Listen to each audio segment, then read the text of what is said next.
Hello, I'm Jan Kral, your CEO, and I'm here to welcome you to Shangri-La's latest media event, which is called Lifecast. As you know, we've been working with our social media. We've introduced Ultra Pro. We've been videoing, and we have Mega Media now meetings. And this is going to be our next step in enriching and creating a communication system that reaches to our most remote areas. Our intention in doing this is to, first of all, increase the visibility of all of us to each other and connect us with each other. Also, to give me an opportunity when I need a call to action, when I need your help, for you to have a way to call me to your actions that you might need, to give you learning opportunities, to keep you in touch with what's happening with the organization, and to especially, again, promote that communication. No matter how many surveys we do, no matter how many times we ask, we always need better communication. And our organization is dedicated to using technology to make sure that each of you have a chance to get the information, the knowledge, the teaching that you need.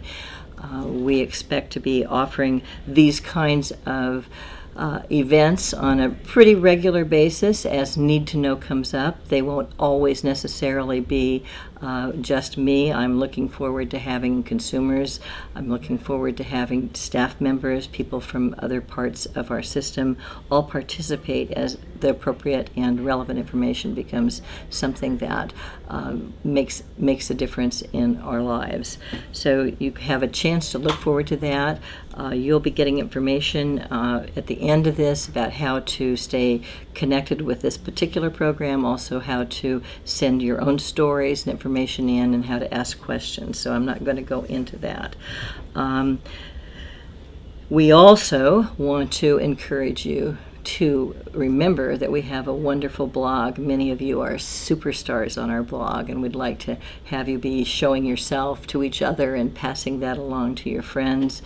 We also have a Facebook that was pointed out to me as being seriously underused, so that information also will be available to you at the end of this little snippet that we're doing here. And finally, I of course want to talk to you, not finally, I want to talk to you about Shangri-La's financial situation, what's happening at the legislature. Most of you know that I've been spending a great deal of time there. What you may not know is that for the first time in Shangri-La's history, almost all of our programs have been under fire, and it's been a very, very difficult session. You also know that Shangri-La made a decision early on not to make cuts when we first heard about the seriousness of what we faced until we could figure out what those cuts might be, and also until we had a chance to work together with our staff and with our other stakeholders to design an organization that we want to become, so that when we do, if we have to make changes, that they're not taking us farther away from where we want to go, but at least helping us hold steady. I have some limited news about what's happening with the budget, and we'll give that to you right now.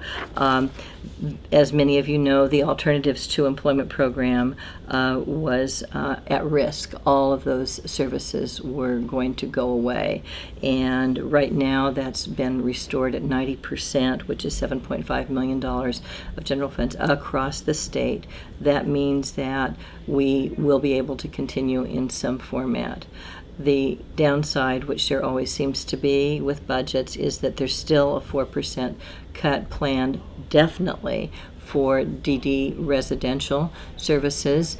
And every time I say definitely, it changes the next day. So right now, that definite is right now. It appears that 4% will also apply to the ATE after it gets restored. It's 90%. Go figure. I'm just telling you what I'm hearing. So we are getting some of that money back. It looks like we're not going to have to lose those programs altogether. There may be changes that we need to make. There are discussions afoot about other ways to bring money into the system, and it's going to be a very tense and confusing time for all of us because we aren't going to have answers, and none of us are going to know from day to day the way that we like to what to predict. We will be working on one budget that will be changing dramatically in July, and that will be the TANF and EARN budget. EARN will be probably relocating from the Reed building to another building, but keeping most of the same services, many of the same services. That's going to change how we do business and have an impact on all of us. We still don't know whether in October there will be more money that comes back in or more money that goes away. I'm only telling you what we're living with, because I think that if I were out there wondering what were happening, I'd want honest talk. Unfortunately, the honest talk doesn't have answers that can tell you how to plan or what to think about.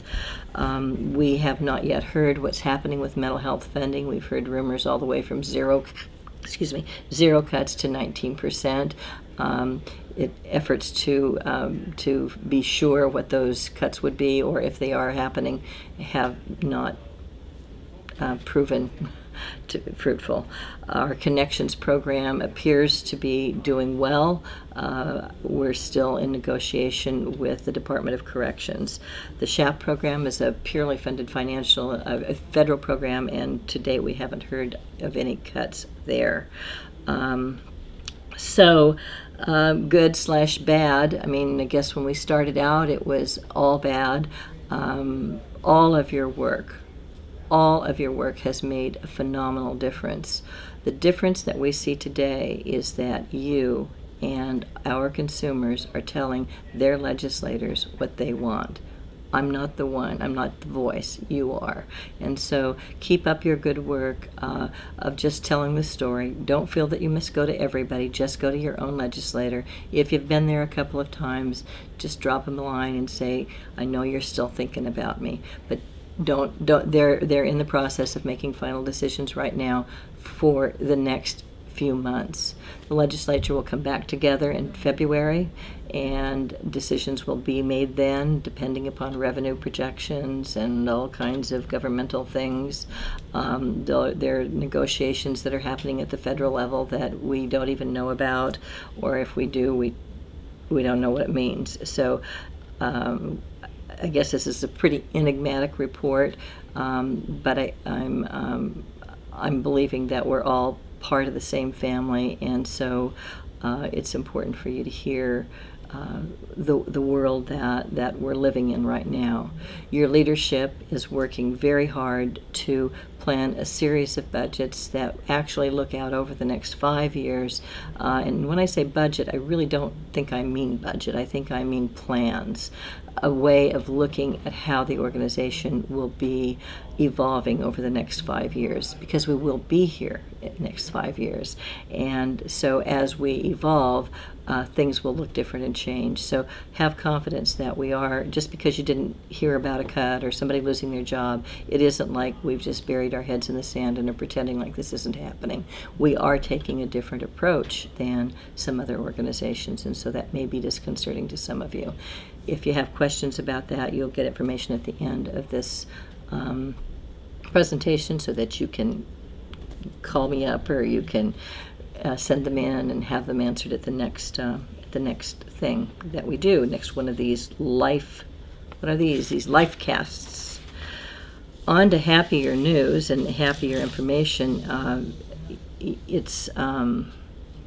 We just had our conference, as I hope every single one of you know, and it was the most remarkable thing that we've ever done. And I just have all these pages and pages of words I just want to read to you about the phenomenal response that people had, both in helping us figure out how we can operate more effectively, services that we can increase and improve, and also just things that we could do, like turn off the light switches. So I'm going to ask you, every time we have one of these little things, we're going to bring up one or two of these items that you all have suggested, of which there are 113. So I guess you know there are going to be at least 70 of these things. But over the next couple of weeks, will you either do or encourage others, or do both? Just turn off the lights when you're finished. Okay, that's just turn off the lights. That's just a suggestion that somebody made. And the other suggestion I'm going to ask you to do is really maximize using public transportation. So for this next few weeks, if you can help Shangri-La with our finances, with those simple things, then you'll be making a contribution to where we need to go. And that leads me to my, I think, final comment is that 100, oh wait, no, first I must show you, here I was going to open by showing you this cool t-shirt. Remember these? I understand from Mary Zarati that getting these t-shirts was really important to a lot of folks, because they didn't get some of the gear because it's a little expensive, but now everybody has something that says Shangri-La, and so I hope you all enjoy wearing it. I am going to enjoy wearing mine. I decided that I look better in blue than green, so I'm not putting it on right this minute, but you can. If you didn't get one of these t-shirts, I imagine that they're available to you even though you weren't able to come to the conference, and would contact Lori Pettinger to find out that information, or Tammy. Yeah, so what is to do that. So back to the 100 best. You know, we've been part of Oregon's 100 best businesses, or 100 best nonprofits to work for the last 4 years, and that's a pretty amazing thing when you understand that initially and continuously we're competing against hospitals and the YWCA, large businesses with huge funding bases that far exceed what we're able to do. And each year you have voted us in to be among the top 100. Well, it's starting again.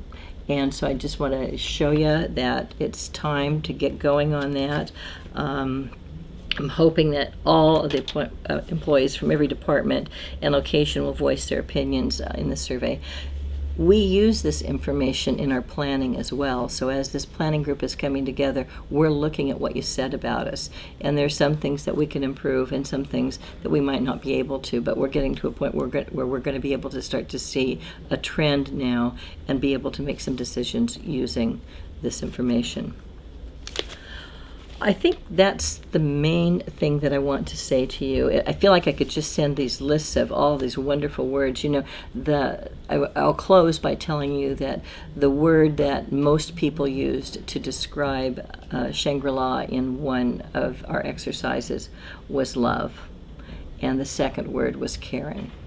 And I guess with my whole heart, that's what I believe will carry us through. And in the next edition of this, we'll have hopefully more information about the budget and perhaps a story, or maybe I'll have a guest, or maybe you'll have sent me an idea that I should implement. Thanks for listening to this, and look forward to hearing from you.